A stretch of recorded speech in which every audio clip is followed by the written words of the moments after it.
RS-68 chamber pressure looks good. Doubling up. Roger, planet. Water towers, fly! Yes! Tango down to nominal. Flight downside ST off. Bring in ST off. It's orange! 45! Oh my god! Oh my god! Decollage. Put that in the big bag, Jingle. 343 unfolds to go. Indeed. We rise together, back to the moon and beyond. If there's methane, it'll be igniting in the flare, correct? Yikes. You bet. We don't need any more of these.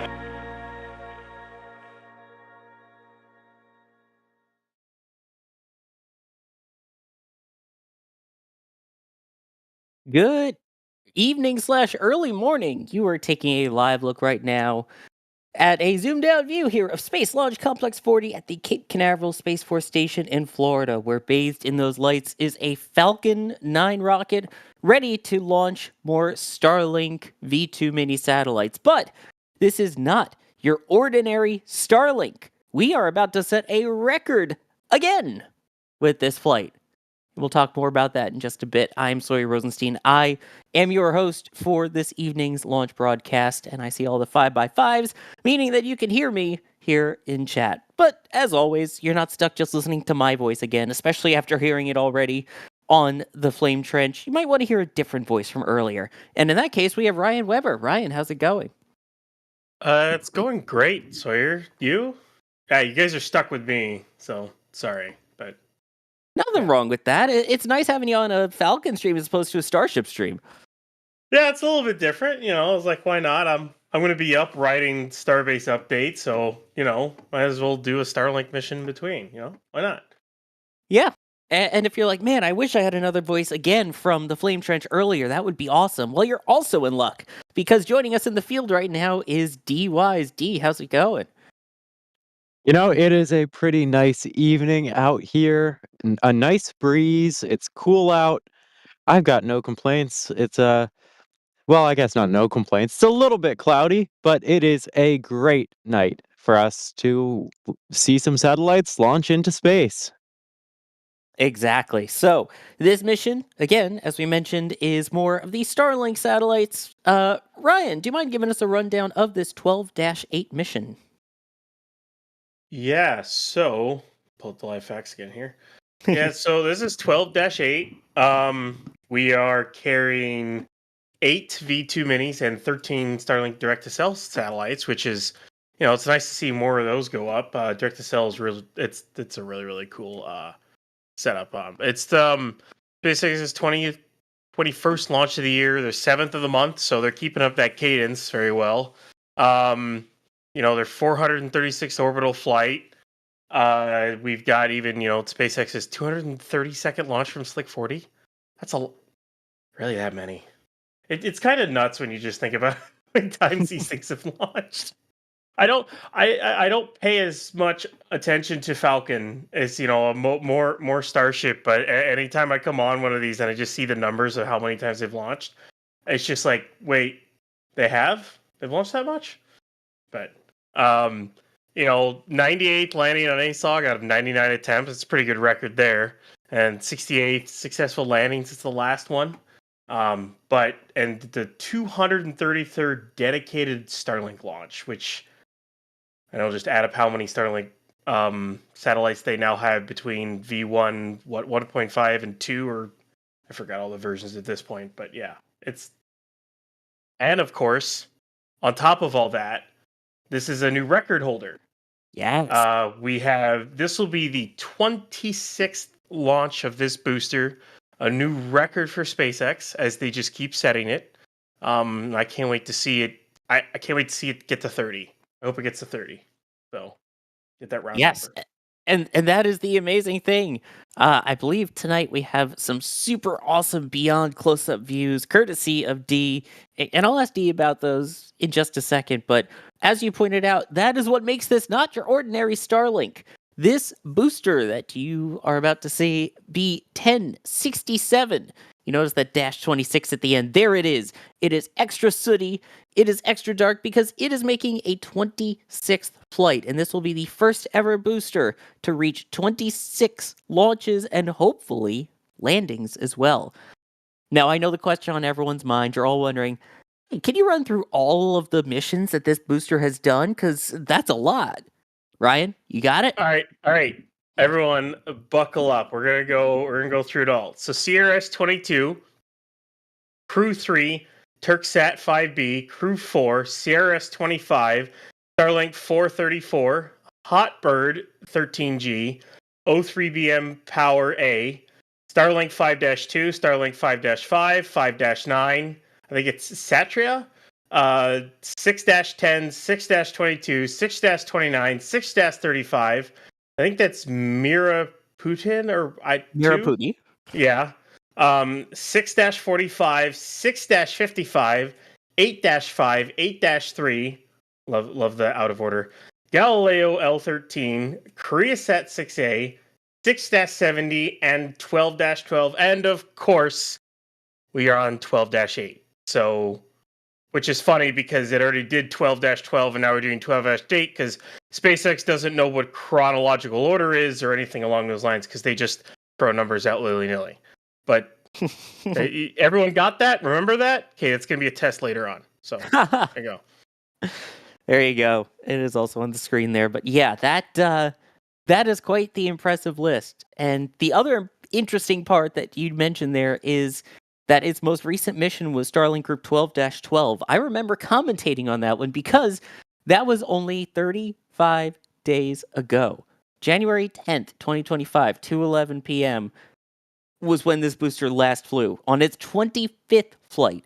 And now here we are, a little over a month later, already going for a record 26. The turnaround times, Ryan, are crazy here.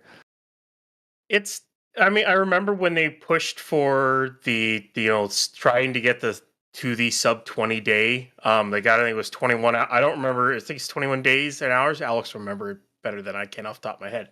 But like they could. The thing is they're down to the normal is like around 30 days or 40.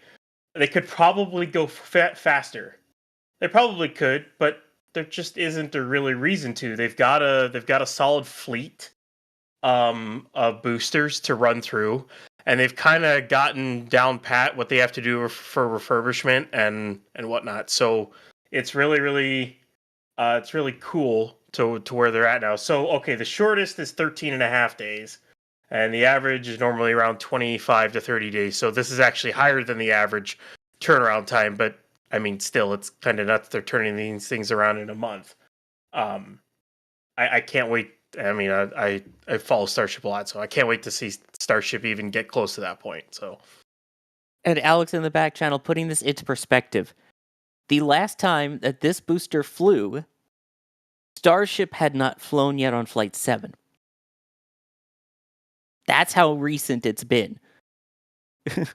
This one flew, then we had Starship Flight 7, and now it's here. Yeah, that's so unbelievable speed with this. It is quite nice. Also quite nice appears to be the weather. D, what's the latest with the official forecast and how the weather's looking for everything at the Cape and downrange? You know, it is a little bit breezy here, but I think that keeps away the mosquitoes quite nicely. Now, they're not worried about the booster recovery weather or the wind shear. They do, however, have a 20% probability of violation based on the cumulus cloud rule and the liftoff winds themselves. I will say, well, we do have pretty steady winds here on the ground. I wouldn't say they are that bad, but looking up right now, there are quite a few clouds. Currently, the moon is breaking through them from my perspective, and they've been sort of off and on throughout the evening leading up to the launch tonight. So hopefully everything will cooperate and we'll get a launch tonight, but with an 80% go based on weather, I think those are pretty good odds. Yes, it's worth noting that apparently the 45th Weather Squadron and those are pessimists. No, I'm joking. But they do post the probability of violation. So if you hear 20% in that, that is 20% probability of violation, which means 80% that things are looking good for launch. So 80% go. We like to hear that, and hopefully we get some fantastic views of it tonight. Now, I'm sure there are some people along the coast of Florida and maybe other parts of the U.S. that would love to be able to see this. So speaking of, Ryan, what is the trajectory for tonight? Well, the trajectory for tonight is we're looking at low Earth orbit, 283 by 294 kilometers at a 43-degree inclination. So it's going to go a little bit to the southeast here, as we can see here, just north of the Bahamas. Is your normal, one of the normal Starlink trajectories. So if you're, near West Palm Beach, Miami, you might see this thing. Might see a nice stage separation or whatnot. So it's always a nice sight to see seeing a rocket launch go. I still need to see one myself. In fact, You haven't seen one? no, I haven't. Like maybe a long, long time ago. Like I think it was an Atlas III. That's how long ago it was. Oh my god. When I was a little kid, I don't really remember it that much. All my parents tell me is they remember me saying "do it again," and for back then that wouldn't have happened that often. So Good to know things haven't changed in all these years. that's okay. Thanks, Sawyer. Tell me you're not the one looking at a rocket going, do it again, do it. I still am. I mean, yeah, obviously. And if you're the one saying, do it again, well, you can also say other things to us. You can tag us at NASA Spaceflight, and if you have any questions, we'll do our best to answer them throughout tonight's launch here. I do want to thank some people for already getting memberships before we even started this. So between the Flame Trench and this, Stevery, thank you for upgrading to Capcom member, and Daryl Gramatsky also becoming a Capcom member. Capcom member above gets access to the NSF Discord. We've got all the different kinds of channels, Sports Ball, all the different launch providers, general spaceflight, and it is also home to the Flame Trench pre- and post-show. And Bob Rice, thank you for becoming a PadRat member. Now, here's a question. You kind of said that SpaceX is all weird with the order of which their numbers are, but in terms of the numbers themselves, Bob Williams wants to know, can we try to explain what the 12-8 actually means? Ryan, you want to try tackling that? I am trying to remember myself exactly what the 12-8 means. It's been a minute. Come on, you're not a shell of a being to forget what the first part is. Oh, that, right. When you do Starship too much, right? Yeah, right. When you do Starship too much. Yeah. So, although that was a pretty good setup for that pun, though. That was a good one. Yeah, that was good. I'll give you that one. Yeah, basically 12 is the shell number. So there's different shells for Starlink. So they launch into different shells. So there've been up to 12 at least so far. I think they're going up to at least 13 or 14. I don't remember how many they're doing overall, but the dash number at the end of that indicates the mission. So of course this is going to shell 12. This is mission number 8. Even though of course mission number 12 already flew, it's just that number sometimes means things. It just sometimes doesn't. It was what it feels like, but Yeah, well, what it used to be with, go ahead, mark your bingo cards off, shuttle, is that they would assign the missions and they would give it a number. The problem is then things would move in the schedule. There would be an issue with processing, so they would delay it, or another mission would need to bump up first. So no matter how many times they shuffled the missions around, they kept the same number. So that's why you would have STS-124 launching before STS-121. So it's the same kind of deal here, it seems like, where once they give the mission a number, if they decide, we'll launch the -12 mission first, it was the 12th one that they put on their manifest, and they're just having to launch it before the one that's number 8. I wish I could make it make sense. I'm trying to I was trying to remember which shell it is. But there was one where it was like, I think it was 4. I think it was 4-2 it might have been, where like they launched like up to like 4-12 before 4-2 went. And I think it was because like a ride share was or something like that wasn't going. But I remember like one of the missions hadn't gone for a while. It was like a lower number in the shell. But I don't know. I still remember that. Or as Echo put it in chat, counting is hard. Let's see. Here's a question from Ship 27. They're saying, which of the landing locations has 1067 landed at? And I know people hate when I do this, but Osisli, LZ4, ASOG. Yes, I say the abbreviations for all of them. I say Jurdy as well for just read the instructions. I'm apparently a heathen. People don't like that. Do you want to take that, Ryan, or you want me to take this one? I actually don't know of all of them. Why don't you take this one? I gotcha. Its first mission, we're going way back to CRS-22, when it was still on the East Coast. It landed on Of Course I Still Love You. That's how far back this thing goes. Oh, 2021, its first mission landed on Of Course I Still Love You on the East Coast. It is now currently the drone ship on the West Coast. It has also landed multiple times on a shortfall of gravitas. Just read the instructions, and has once done an RTLS mission back to landing zone 1, and that was KoreaSat 6A, November of last year. That was his first time coming back. I thought you were gonna like be like, oh, this mission landed there. I thought that's what you were gonna do. I was like, Oh, not no. just overall. That would have been funny. Oh, no, there's a lot of missions and a lot of different landings, but the only one that it didn't land on, I guess technically, was LZ2. Which is pretty impressive for a booster, just saying. Considering how many missions it's flown? Yeah. Yeah.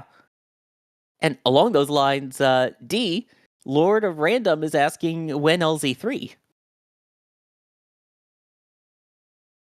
Hmm. Not Well, me. No LZ3 at the Cape soon, huh? Well, Ryan, at least you know Well- from the most recent flyover that we did, we had indications that we will have new landing zones coming to KSC and Space Force Station. Well, there have been documents for the laying, or I should the layout of where there might be. Like, I think there's going to be at least two supposed to be at 39A, or at least one or two. They're supposed to be because we've seen documentation for them.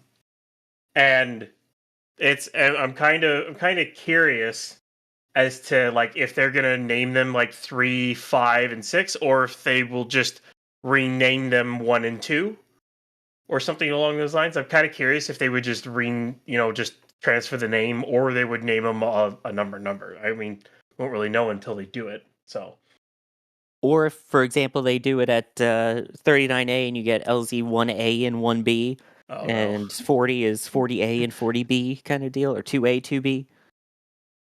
LC 39 1A, or I don't know. I mean, it's SpaceX. Their naming never makes sense. Just throw the entire alphabet in there, and somewhere you'll get an acronym that'll work. Yep. Let's see here. You can see things looking really nice on that booster. Now we're talking about landings. D, this is pretty cool. The next flight coming up, the next Starlink launch from Florida, isn't going near the Bahamas. It's going basically to the Bahamas, right? Yeah, it's gonna, I guess, sort of have a nice vacation out there. But SpaceX reached an agreement with the Bahamas so that they can station their drone ships rather than like in international waters, sort of northeast of the Bahamas, right south of NASA. And it basically will let them reach different trajectories than they previously could. And it potentially provides an excellent viewing opportunity for people to see drone ship landings or reentries that you don't normally get to see when the drone ship is just a couple 100 kilometers out in the middle of the ocean. So that's coming up in just a couple days, and I, for one, am really looking forward to it. Yes, February 18th is that mission. And it's a shame that it's launching from 40, not 39A, because then it can be from NASA to Nassau. Nice. Thank you. You can't see it, but I'm taking a bow for myself right now. All right. Before it gets more awkward, we are now under 40 minutes to go until this launch. D, we got a bunch of events that are about to be coming up here. Yes. So in just a few minutes, at T minus 38 minutes, that is when the launch director should verify that they are go for propellant load. If that is the case at 35 minutes, that's when the RP1 and liquid oxygen loading for the first stage will begin, and RP1 loading of the second stage will begin. So hopefully, our first confirmation of that should come just a few minutes later when we'll start to see frost, or sometimes SpaceX will confirm that they are in propellant load. That will continue a whole lot farther, and then up at T minus 20 minutes and 20 seconds, that is when they will start chilling down the infrastructure to begin LOX loading of the second stage. That's when we get that T minus 20-minute vent. That vent will last for a few minutes. At T minus 16 minutes, that's when the actual liquid oxygen loading of the second stage begins. And then once we get to within a minute, that's a whole bunch of events in rapid succession, with Falcon 9 going into startup, the final verification of go for launch at T minus 45 seconds, and of course, liftoff at T0. That is the goal for tonight. So hopefully, in just a couple of seconds, they'll be doing that poll with the go for propellant load. And we will, of course, keep an eye on the rocket once we get past 35 minutes to see if we can see any frost forming on the vehicle, which would indicate that propellant load would be underway. Of course, also keeping an eye out for SpaceX posting anything on their social channels, aka X. Kendall with the $10 super chat saying, greetings from the couple dozen people waiting for liftoff at the Max Brewer Bridge in Titusville. Well, hello to everyone over on the bridge there. You are in for quite a view for tonight. That is a great spot. You get that higher up vantage point up there.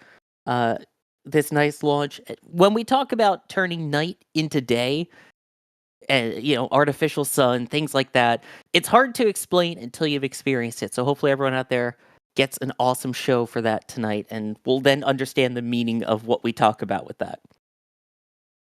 And Logistics Layer, thank you for becoming a Pad Rat member as well. Here's a question from John Cook as we take a look at this pad here. Ryan, they're wondering, does this pad have water tower as well? As far as I remember, it has a water system.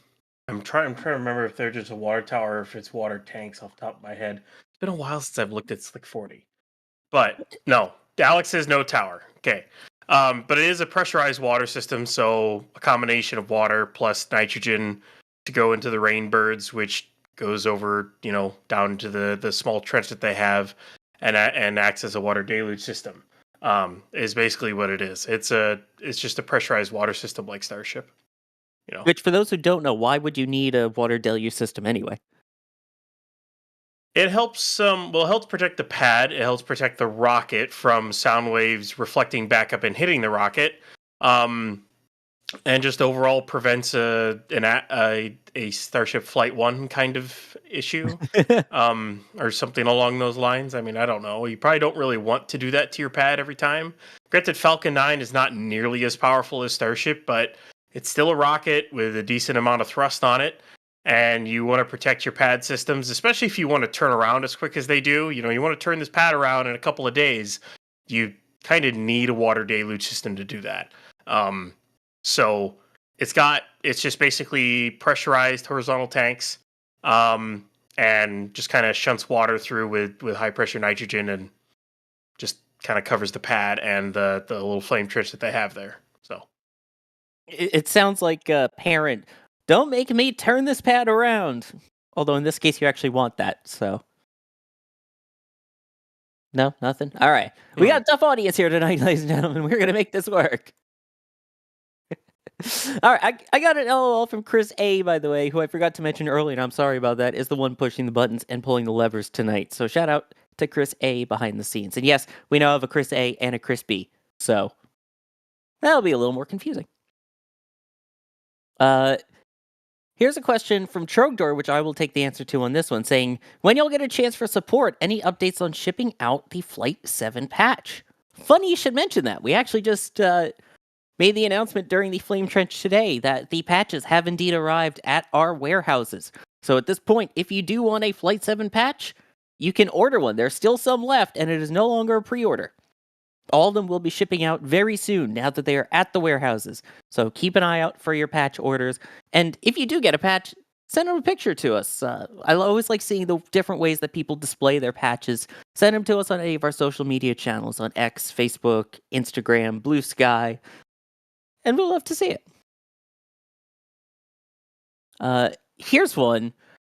Dougal is wondering, how many shells are there in polar orbit? I think we may need a little help from Alex in the back channel to get the exact number. But, I mean, Ryan, these shells aren't just all kind of equatorial or just at 28 degrees. They're all over the place, right? Yeah, each shell is set to their own basically orbit. So basically, okay, so this is from Alex. Depending on how you count, there are 2 polar shells. That's depending on how you count. But SpaceX is basically trying to cover the entire globe with Starlink sats. So you're basically trying to form a lattice of satellites that covers the entire planet. So you basically need to launch at multiple different orbits and multiple different inclinations. Is basically what you're trying to do. So far, though, none of the second generation of satellites have gone into polar. So, I mean, eventually they'll probably do that. My guess is that might be Starship that does that. Because, I mean, remember, Falcon 9 is going to be doing this for a while, but once they really get going, eventually you'll probably see polar launches, possibly polar Starship launches to take Starlinks into polar orbit, which would be kind of cool to see. That'll be a heck of a launch to watch, but can't wait for those late night Starship Starlinks. Those will hit pretty nicely as these do, right? These, hey, these late night Starlinks do be hitting different. They do. Even though Max isn't here, I think we can still use his line. He won't know that we stole it. No, he won't know. There you go. As we now hit 32 minutes to go, it's a little tricky to see, but it looks like between their bushes there may be a touch of frost going on there. Or definitely keeping an eye on, especially as we zoom in there. Reminder, the propellant load begins with the first stage, RP1 and liquid oxygen, and the second stage just begins with the rocket propellant 1. So these are things we're keeping an eye on here as it gets frosty. The other awesome thing here is just the camera work tonight.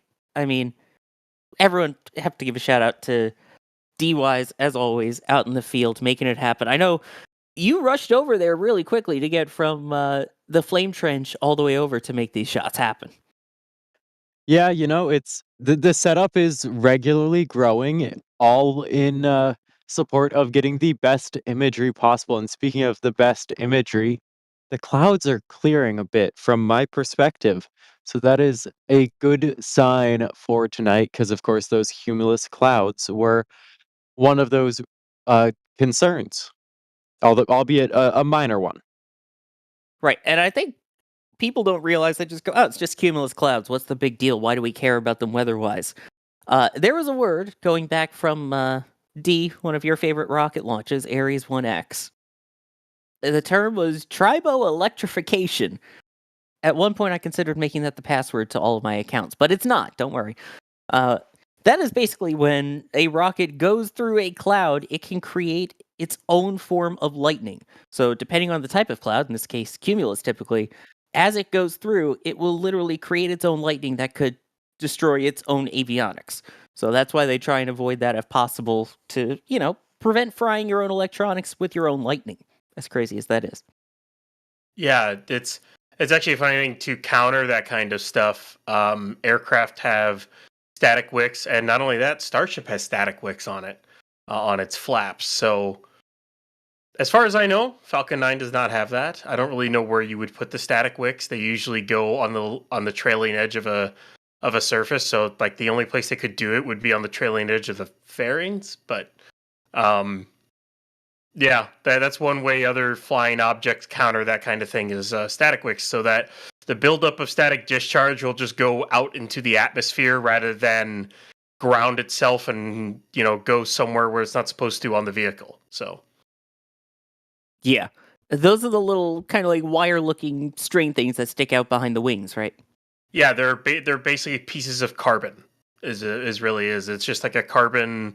Just like a stick of carbon that's attached and grounded to a metal surface on the wing, so that it allows any static electricity to just kind of get pushed out into the atmosphere. Like if you were to get hit by a bolt of lightning, that energy can be dissipated throughout the airframe and go out on the static wicks, and sometimes it's powerful enough to blow a static wick off.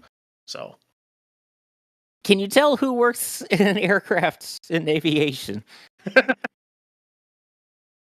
What's really cool tonight is these views are being provided, as we mentioned, from D with some awesome cameras. You'll notice we have the very wide view, we have the view that you see right now on the screen, and we also had a really tight view. And D, you can kind of see the photo on the left there. Is that a telescope we're using tonight? Yeah, so I have 4 cameras up on the tracker. I mentioned 8,000 mils. That was my plan, but instead, it made more sense to go with not putting the teleconverter on the telescope itself, and instead, the teleconverter is on my 400 millimeter lens. So we've got 4,000 millimeter equivalent, 1,600 millimeter equivalent, and millimeters is basically like how zoomed in you are. Phones tend to max out 120, 200 millimeter equivalent. So this is really zoomed in. And so while we're on the ground, some of that distortion of the air is one of those concerns. But hopefully, once we get up into the air, we should have a really clear view of things like the engines and the flame at detail. Last time when I had the tracker and the telescope out, we were watching the fairings as they deployed.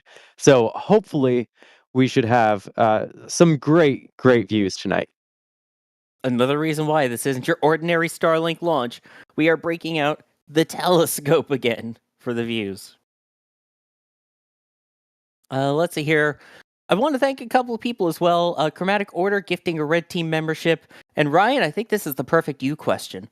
Roseanne Devasto with the super chat asking, wouldn't Falcon 9 always be more economical than Starship for launching satellites? Well, okay. I will say this. It depends on where you want to put the sat. So if you want to go into straight LEO, then absolutely. Well, no, actually, if you want to go into LEO, Starship is far more economical. Starship is built to put a boatload of material into low Earth orbit. If you want to go beyond low Earth orbit, well, you'll likely need to refuel. Like if you want to go to GTO or GEO or farther than that out. Because we're expecting just even this Block 2 version of Starship to be carrying 54 Starlink V2, or I guess it's his V3 now, satellites. And that's going to be, it should be around 54. So of course that's over double what a Falcon 9 can carry, and they're more capable satellites, and it'll be on a fully reusable platform. So it's going to be far more economical to use that. Now, if you want to put something like in a higher energy orbit, Starship becomes a little bit less of a good thing to use, because start with how mass heavy Starship is and whatnot, you have to refuel it to get a large payload mass out into a higher energy orbit. That's where something like even Falcon Heavy in its fully expended form could do it a little bit too. But that's also where something like New Glenn is even a better choice, because if it's higher energy upper stage, and I think we got Frost there.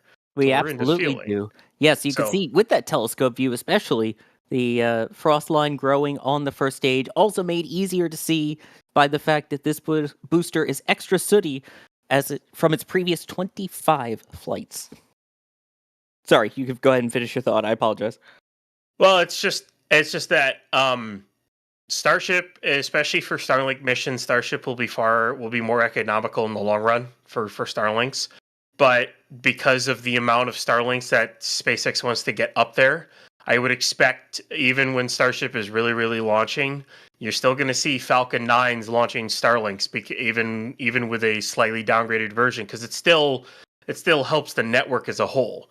So they'll be launching in conjunction, but overall, if you're talking just Starlink missions into LEO, Starship is far more economical.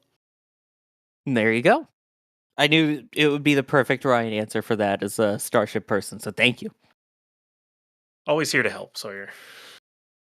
And I gotta say this slowly so I don't pull a Jack. Slarty Bart Fast with the super chat saying, I love lamp. My lamp is currently not flickering, by the way, for those who are watching the Flame Trench. So whoever the ghost is just wanted to be on camera, apparently. We are now 24 minutes to go.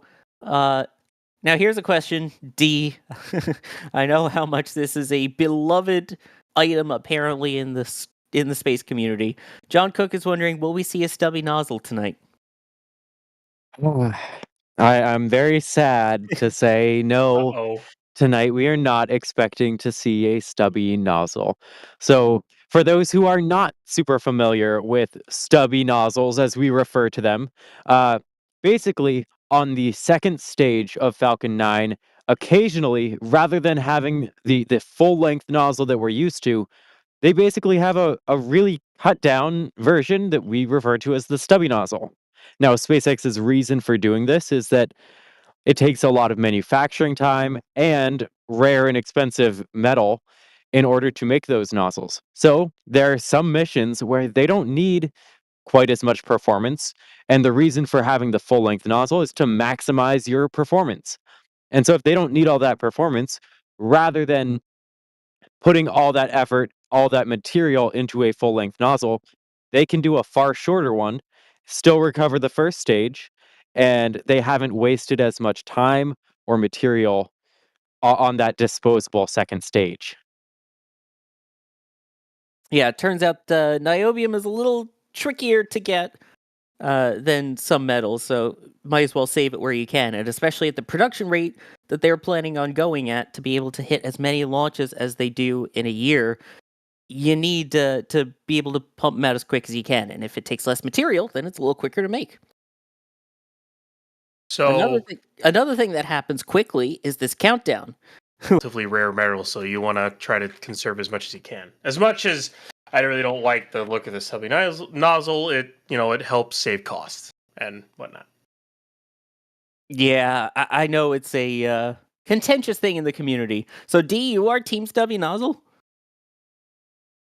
Look, I can criticize its appearance, but in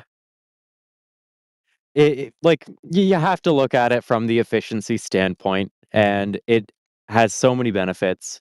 And so, yeah, I'll say I am very much team stubby nozzle.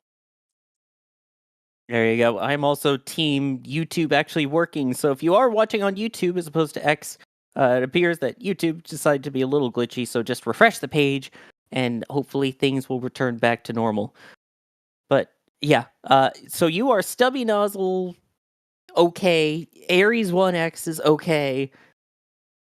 Ares 1X is not okay. Ares 1X is so much better than okay. Ares 1X is best rocket. It destroyed the pad, but I mean, then again, so did Starship. But It destroyed itself too. The whole yeah, that's true.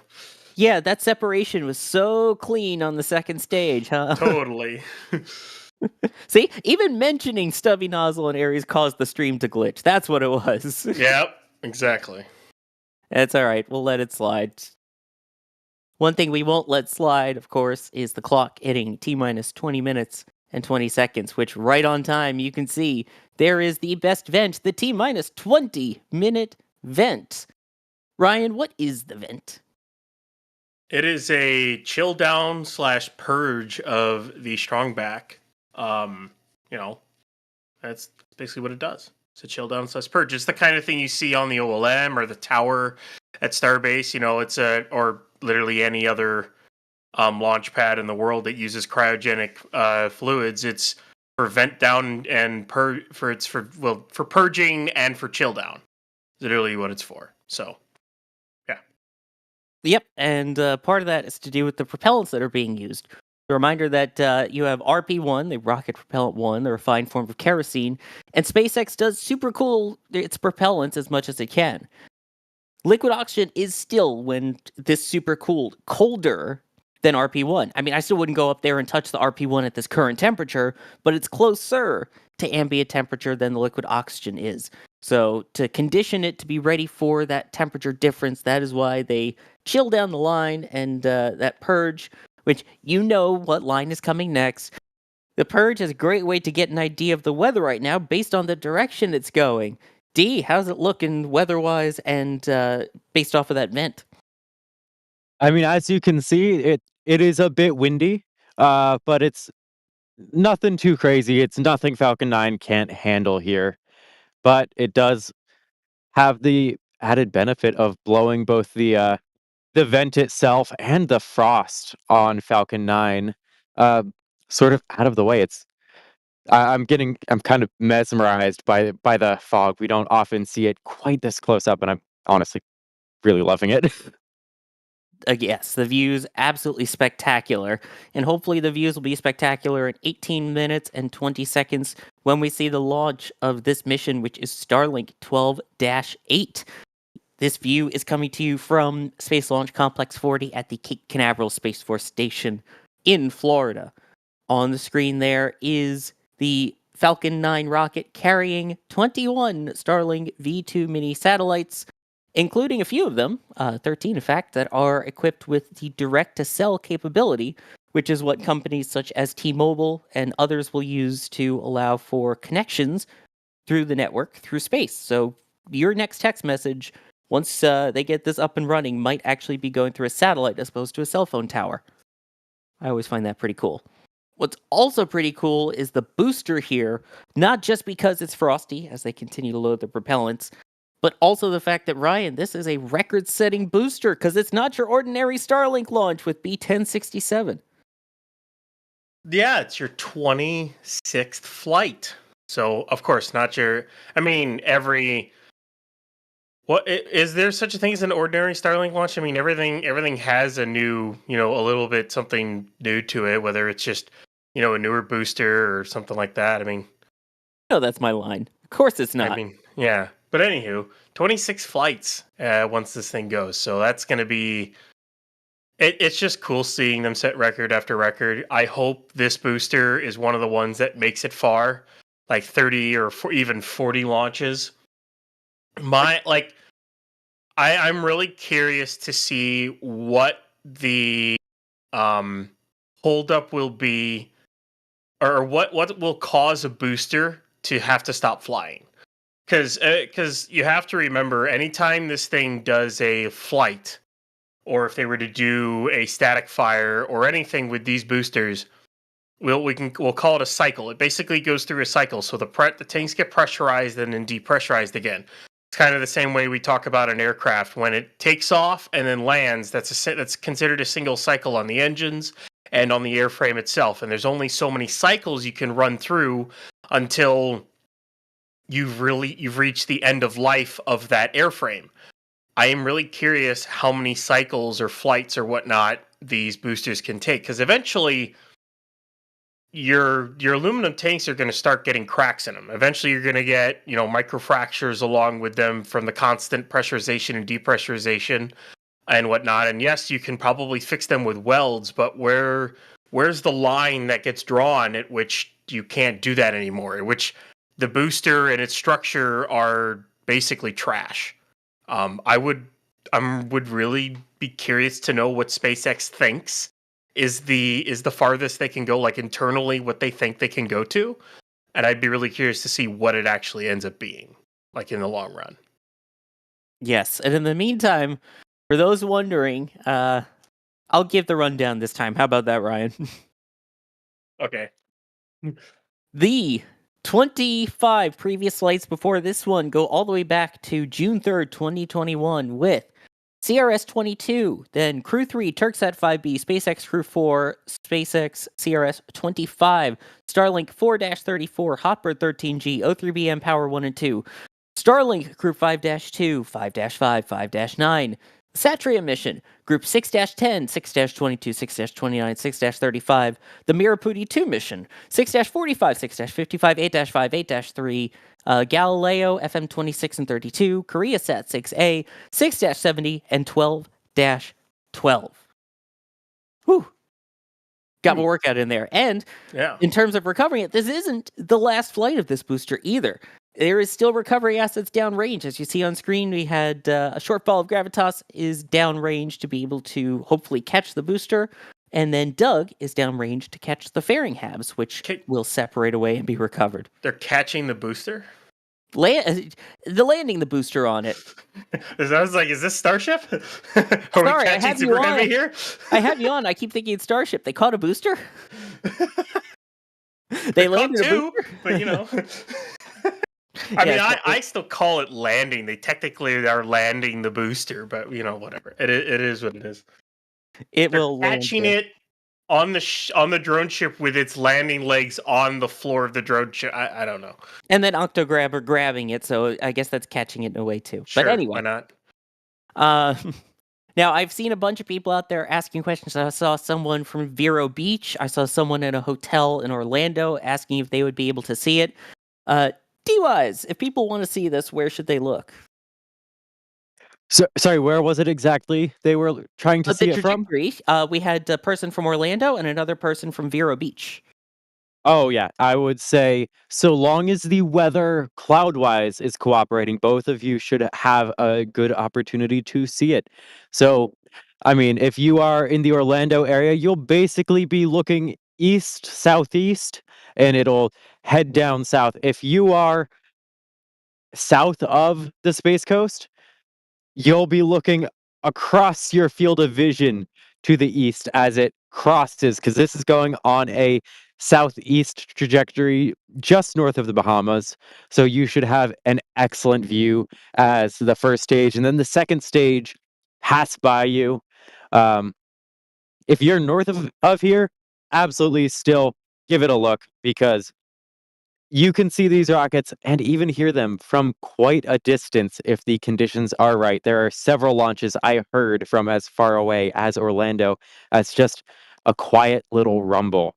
So take the time as we get closer to launch itself, step outside and give it a look tonight.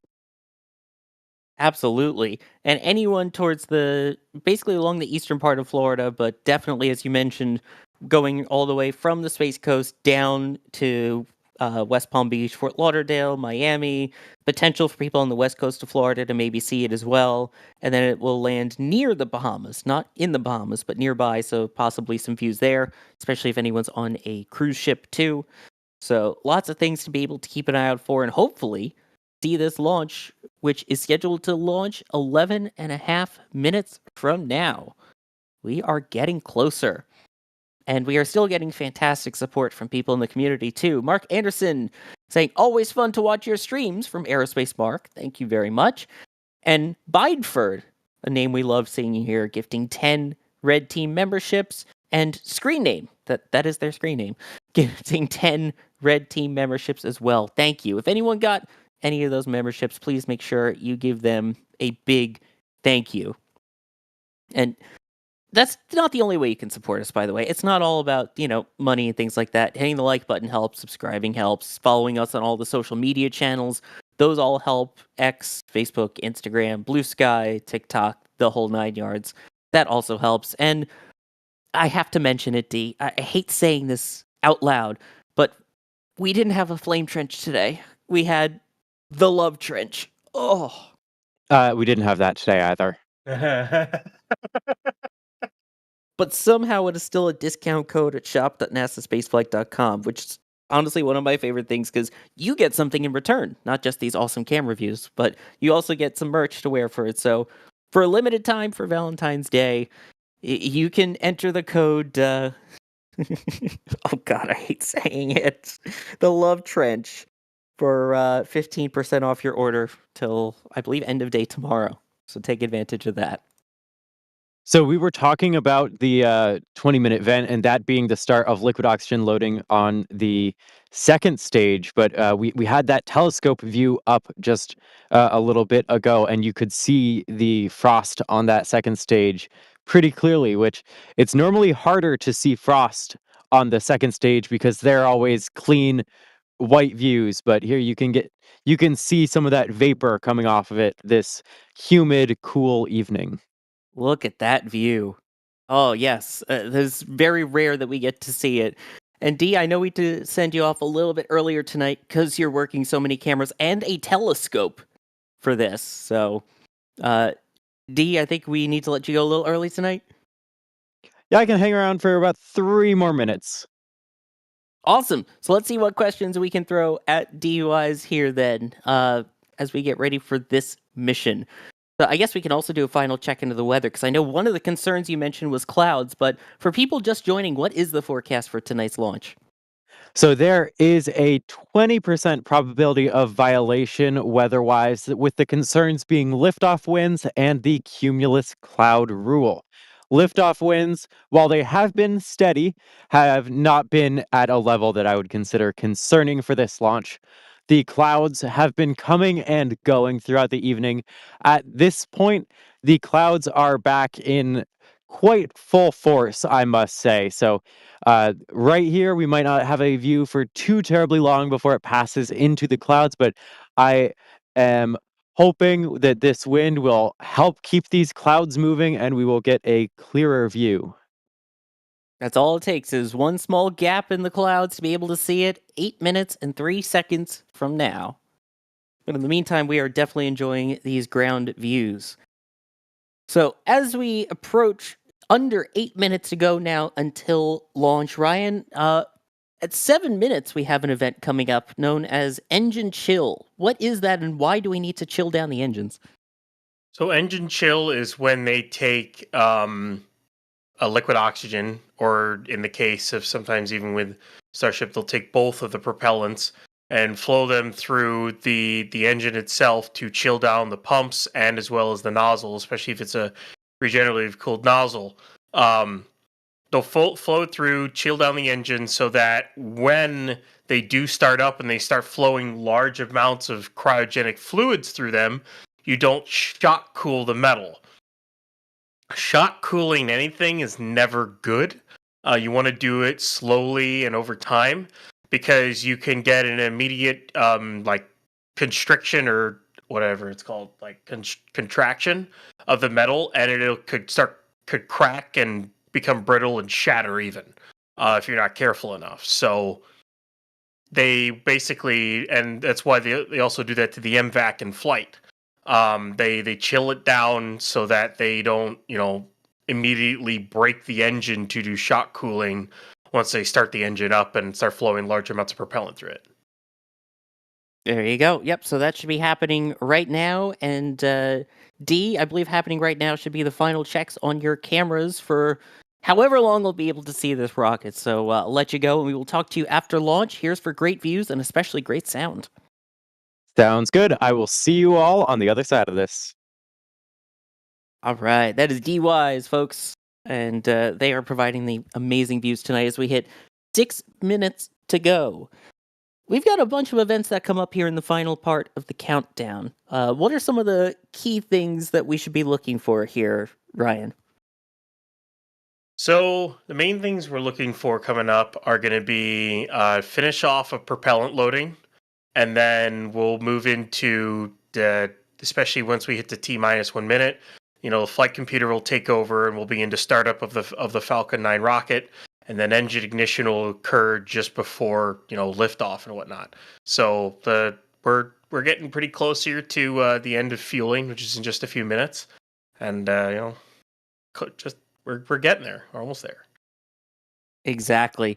And of course, it's not just the rocket itself that is finishing up preparations. It's also things at the pad that are finishing up preparations. In just a couple of seconds, we should see strongback retract. You mentioned the strongback earlier. For those who don't know, it's a little hard to see with the crew access tower in the way, but it is a metallic structure that is right now kind of leaned up against Falcon 9. It raises vertical with the rocket, and that has all of the lines that are connected to it that help provide propellants to the vehicle. They include the data lines to and from the vehicle. They also include conditioning for the payloads themselves to keep them at appropriate temperature. So I like to call it air conditioning, essentially, for the Starlink satellites on top.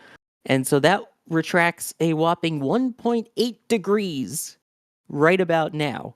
So that will be a slight lean back before it completely throws back at T0 to get out of the way of the giant flamey rocket engines. 4 minutes and 20 seconds here to go, hopefully until this launch. I mean, this is where it gets exciting, Ryan. It's always where it gets exciting. You're like 4 minutes away from a rocket launching. As much as it's become kind of like a norm with how often Falcon 9 launches, it's still a rocket. Like, it's still cool. You know, more internet satellites. Who wouldn't want that? Yes, and for those just joining and don't know, this is the Starlink 12-8 mission aboard a Falcon 9 rocket from Cape Canaveral Space Force Station in Florida. This rocket, as you mentioned, will be carrying Starlink V2 mini internet satellites, 21 in total, including 13 of them with direct-to-cell connections, which will enable cellular connections through space and satellites. So that is exciting there.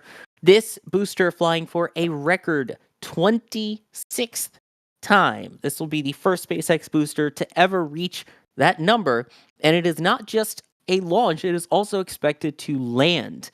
The 1067 is scheduled to land on the drone ship, a shortfall of gravitas located about 600-ish kilometers to the southeast of the current launch site.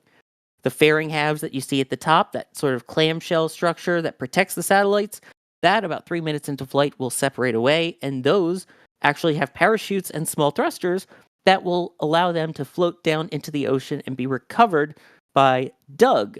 That is the ship downrange that will scoop those up and bring them back to the Cape to be flown again. Stage 1, LOX load is complete. Remember when they tried to catch those? Oh, I miss the ships with the giant nets on it, Miss Tree and Miss Chief. But right, Go ahead. Sorry. no, I was just gonna say, but right now we don't want to miss the call outs that you could hear there. That's true. Stage 1 liquid oxygen load complete. So we should get the final wrap up of propellant loads in about 30 seconds or so from now. And once you hear that call, you will also see another giant vent coming out of the vehicle. This is different from the 20-minute vent, though, right? Yeah, that's a little bit different than the 20-minute event there. That's basically vent down of all the interfaces. So basically they purge the QDs, purge the umbilicals going to it, and get ready to... There you go. There's another call out. And basically get ready to pressurize the tanks for flight. So that's Exactly. what that's for. You don't want any of that residual oxygen hanging around in there if possible, because when you've got giant flamey engines going by it, that could be a bad day. But there we go, 90 seconds to go now, and the line purge happening. So in about 20 seconds, we will have two events coming up at the same time. First is, as we get the closeout there, you will hear the tanks being pressurized to their flight levels, and then Falcon 9 will also enter startup. That is when the computers on board Falcon 9 will take control of the countdown, monitoring all of the systems and the health of the vehicle up until launch. And Falcon 9 should be entering startup momentarily. We'll hear that call.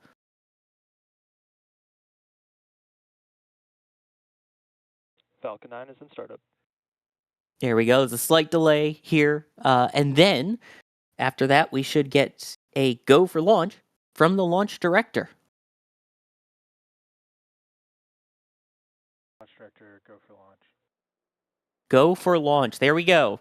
We are now 30 seconds away from launch here of Falcon 9 and Starlink 12-8.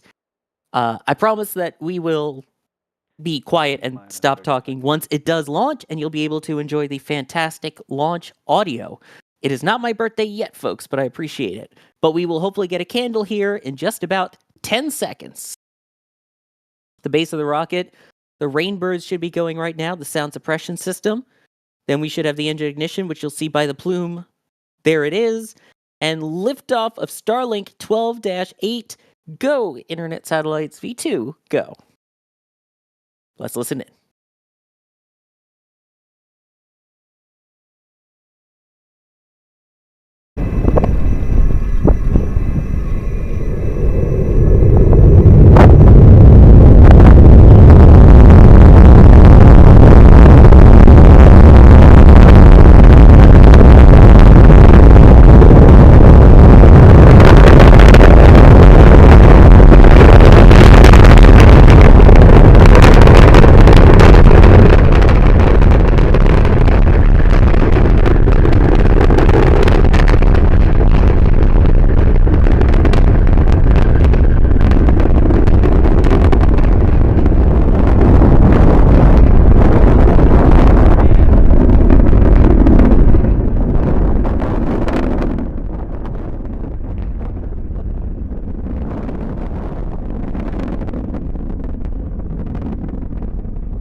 Wow, I think is all we can say is we hit 1 minute 15 seconds into flight on the screen, and actually 1 minute 25 seconds. Our cameras are a little bit ahead of the SpaceX feed, but passing through max Q, that is maximum aerodynamic pressure pushing down on the vehicle. So far, so good. That was some of the loudest launch audio we have had here on air. So amazing to hear that. We are now a couple of seconds away from a few events happening in rapid succession, starting off with MECO, which you see on the bottom there, main engine cutoff. That is when those 9 Merlin 1D engines will shut down, followed by stage separation of the first and second stage. And finally, we will have, hopefully, the ignition of the MVAC, the Merlin vacuum engine, the upper stage engine that will propel the satellites into its orbit. And so far, so good. And we heard the call out for MVAC engine chill down, which, just like you were talking about, Ryan, get those engines ready for the thermal shock. Yeah, you don't want to shock those things. Well, And we do want to MECO? see MECO Yeah, well, you want to see this. and stage separation. And hopefully SES1, which is second engine start 1. And ignition. Beautiful. I love seeing the glow on that full-sized Merlin vacuum engine, the second stage. And look at the grid fit deploy. The way that it interacts. Oh, that is still spectacular. I cannot. I have to say it since I'm here. Can't wait to see a Starship flight at night. Oh, yeah. I mean, from a photographer standpoint, it can wait, but yes. And there goes the fairing halves. As mentioned, those will have parachutes that deploy and thrusters that help steer it near Doug, which is a ship located downrange that SpaceX has that will be able to scoop them up and then be able to bring them back to port to be refurbished and fly again. And that's what we like to hear. All vehicles on nominal trajectories. Everything is absolutely normal, which is what we like to hear. So, I mean, Ryan, I know this isn't a Starship launch, which you normally cover, but this is still a pretty nice looking launch. It's still Falcon 9 and it's still a rocket launch. It's always pretty. You know, rarely do you get one that doesn't look it. It's just when it's all fogged out. SN11, dang you. But, you know, and there have been there of course is a few launches here and there that get fogged out, but more times than not, it's always pretty to just see a rocket fly. I mean, I don't think anyone can say that it's not. I can't wait to see one in person. I just need to make that like quick trip down to Orlando for a few days and then go over to the Space Coast. I just need to pick a weekend to do it and just do it. I need to. Oh, for sure. Yeah. And what's also amazing is this booster doing it again on its 26th flight, hitting apogee, the highest point in its trajectory there. You can tell because the speed is going up and the altitude once again going down. It reached the highest point there. Meanwhile, the second stage, you can tell by the numbers on the bottom right, continuing to increase speed and increase altitude. As mentioned before, all vehicles on a nominal trajectory. So far, so good. Coming up next is the entry burn for that first stage. Ryan, what is the entry burn? Otherwise known as supersonic retropropulsion. Basically, you fire an engine to slow yourself down as you start to re-enter the thickest, you start to re-enter Earth's atmosphere is a better way to put it. And not only that, it acts like basically a force field. So it protects the booster's engine section and the booster itself from re-entry heating. So it kind of serves two purposes. As we have seen, what happens when you don't do one. We can see the engine bell warping and the cork material on fire on super heavy when it comes back. Which is still one of the coolest shots of it's like a glow stick at the end of that booster. Stage 1 entry burn startup. Never thought of it that way, but prevent the glow stick, we fight fire with fire, and now you can see there's one engine and there's 3 engines. That is the entry burn. You could tell it's 3 engines because of the way it is. No, but for the line that forms there in it. So the vehicle fighting fire with fire, which is also, you'll see the camera may get a little bit sootier, but then again, this booster on its 26th flight has quite a bunch of soot on it already. Entry burn shutdown. And there we go. There is the shutdown of the Merlin vacuum engines. There is still one more engine ignition for that first stage, and that will be the landing burn where a single Merlin 1D engine will fire. So far, everything looking good. Now 22, 21 kilometers off the deck, still going 4,000 kilometers an hour.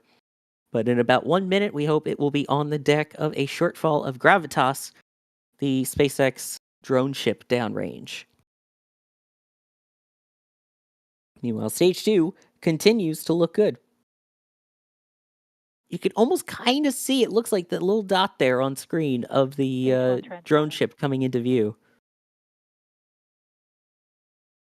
We should see it very clearly in just a couple seconds with that landing burn. A reminder, the booster doesn't actually aim for the deck. It aims for an area in the water near the deck of the drone ship. And once all of the systems say everything is working, then it steers itself for that final turn and final touchdown on the drone ship. In this case, the shortfall of Gravitas.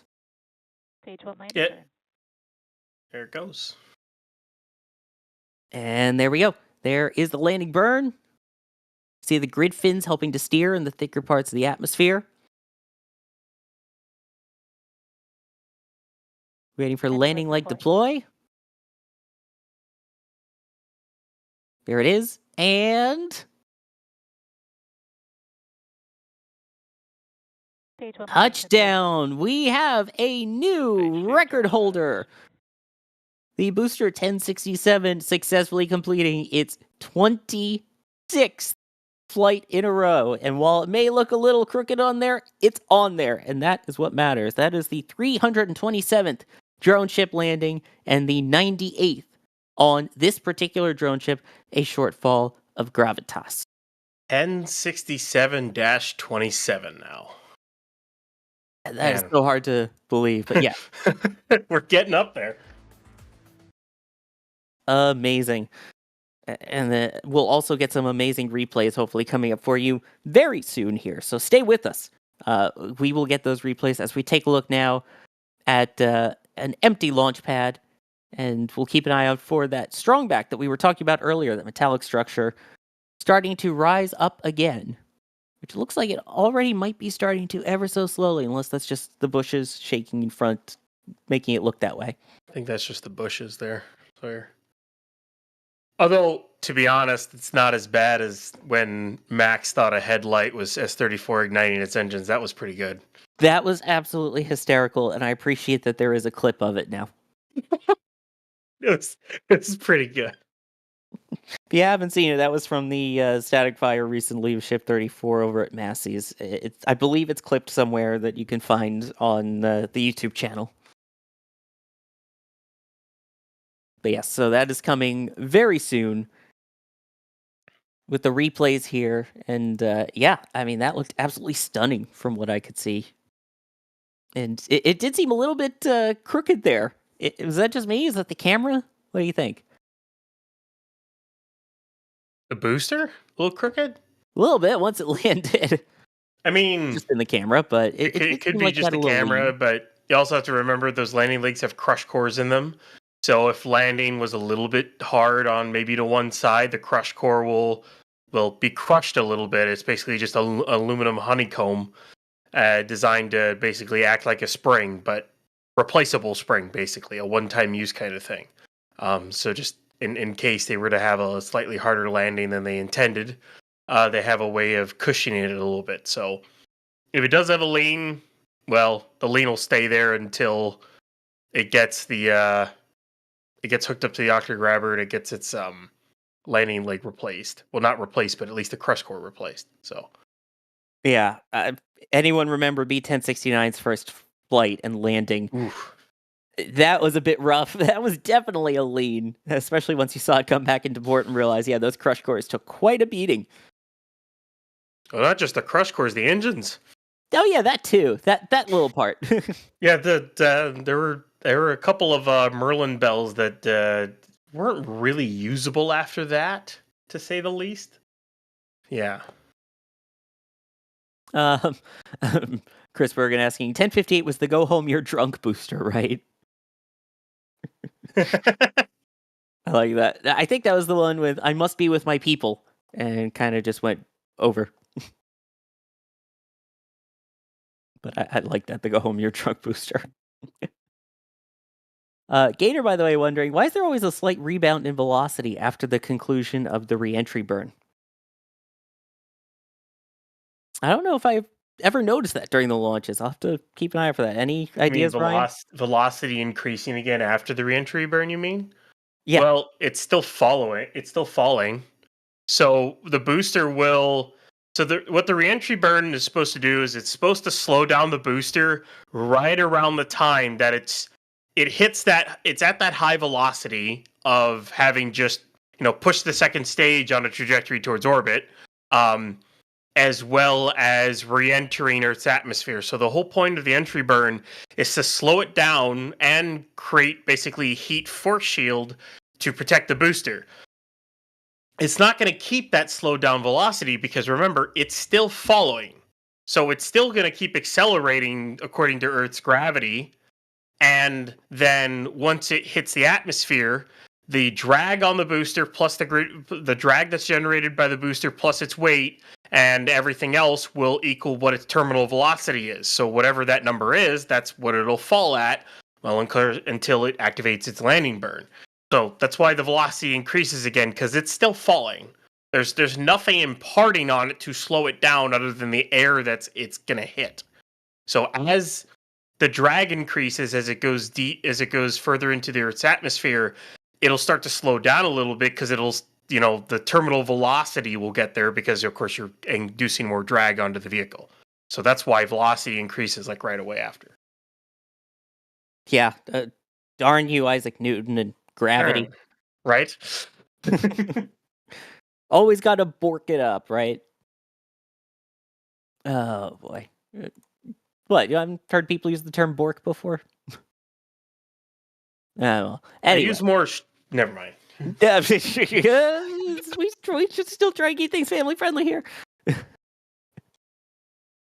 use borked. I still use it. I mean, I use a whole different number of words when I'm at work. I'll be like, well, that's messed up, or that kind of thing, or other things I won't say, but it's you use a plethora of different verbs for certain things, Ooh, a plethora. Just like we will hopefully have a plethora of replays coming up. And there goes the strong back. So on its way back up, which they have to raise it back up to then lower it back down. They have to raise it back up to get the reaction frame hooked back up to it, and then they lower the whole thing back down, which includes basically the pad itself, QD, the primary QDs at the bottom, and everything else. Then they lower the whole thing down and roll it back into the hangar. So, yeah. Yeah, it almost seems counterintuitive to raise it back up to then go down. But for those who don't know, what is the reaction frame? And there are different reaction frames for different payloads. Yeah, so if I remember correctly, the reaction frame partly includes the bottom of the TE itself. So you're talking about the hold down clamps and the QDs, and whatnot like that. And then of course you have the strong back itself, which also has the different types of umbilicals, like say when you're gonna fly in intuitives machines or something along those lines, or something that has to have its own prop load, like its own methane loaded on board, there's going to be a slight change to TE so that you can load stuff on it. That's why the 39A TE is set up that way, so you can actually load methane on board. It's not on board the rocket, but it's on board the payload that's inside the fairing that's on the rocket. That kind of, if that makes sense. But I don't remember. I don't think the 40 Slick 40 TE is set up to do that at all. 'Cause pretty sure they don't have any, and we have replays. Yes, we are starting to get replays. That one from our fleet cam. I believe the only one with the exception of that would be a crew/cargo dragon, which now does launch from 40. Mm-hmm. That would be the main need to swap out the reaction frame for that. Yeah, this is what we talk about with night into day here. Just turning the port from our beautiful Fleet Cam and Fleet Cam 2, both of which we have now at the fantastic Rusty's restaurant down there. Even with the clouds, still making it super bright. And then, of course, the views that we have here from the press site, the 39 press site at the Kennedy Space Center. Absolutely gorgeous as always.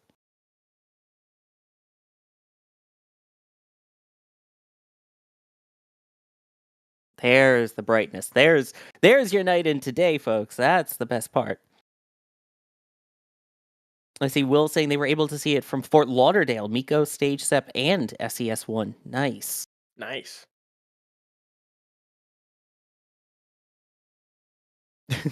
It really is so bright. It's hard to put into words. The cameras do the best that they can, but I know there was a group that was out on the Max Brewer Bridge in Titusville. Hopefully they got a fantastic view and a good way to kind of experience that.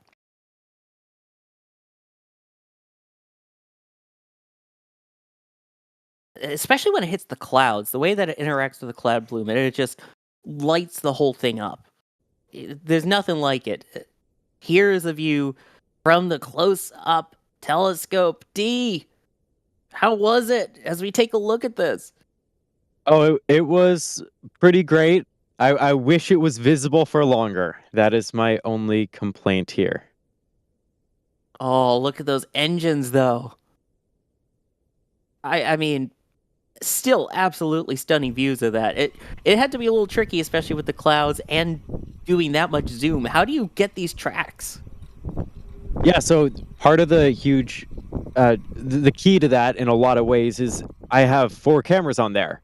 So I also have 4 monitors, in this case I had 3 monitors in front of me. So I had one that is that telescope view at 4,000 millimeters. I had another that is like the main track at 1,600 millimeters. And I had yet another that was at the 200 millimeters. So there was a point where I lost it with both of my tighter tracks.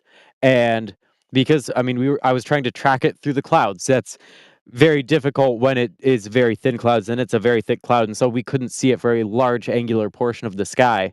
So I kept sort of with the same rate it was moving, and then it started to show up again through the clouds, and I was able to use that wide shot to catch back up to it. That's unbelievable. And again, great views through all of this. Can't wait till we get a launch like that on such a clear day. That is going to be, fantastic. We'll do it again, right? We have a launch coming up on my birthday as of right now, which is February 18th. Yeah, My birthday stays the same, but the launch as of now is the 18th. Yeah, I definitely plan to have this out for that launch. Nice. And hopefully we'll have some of you with us here for that launch too. I do want to thank Nibbles, who I saw also having a birthday. So happy birthday, Nibbles. gifting 5 Red Team memberships. Thank you very much for doing that as well. And thank you very much to Ryan Weber for joining tonight. It's nice to have you on a Falcon stream. It's my pleasure, Sawyer. And I'll just say this to any members or who are in Capcom or above. I will be in the writer's room to do SBU writing over the course of the night. So if you want to come hang out for that, go right ahead. It'll be shortly after the stream is over. So Another reason to become a member.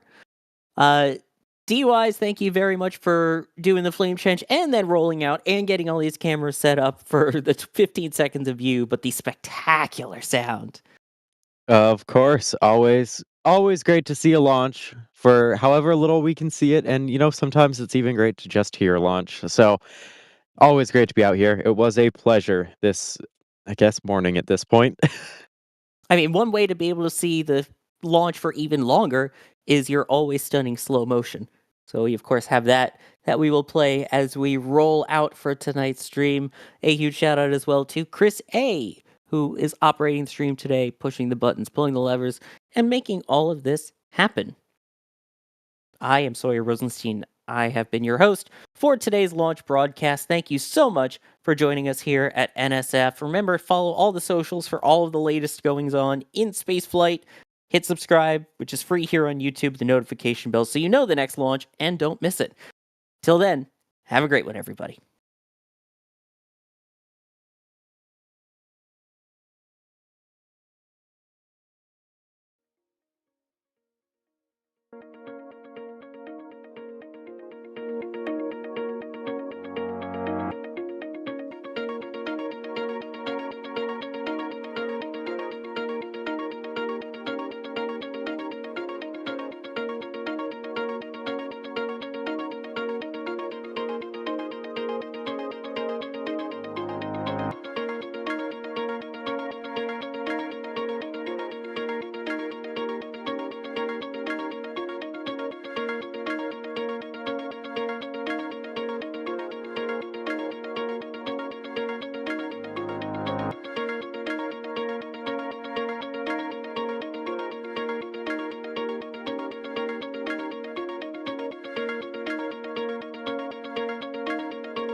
And here we go. We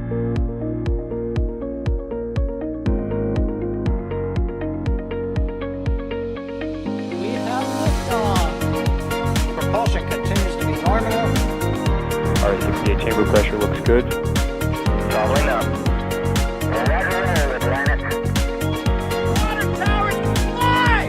Yes! Payload down to nominal. Fighting down to ST off. Say again, ST off. It's orange! Oh my god! Oh my god! Decollage. Amazing! Put that in the big bag, 343 unfolds to go. Indeed. We rise together back to the moon and beyond. If it was methane, it would be igniting in the flare, correct?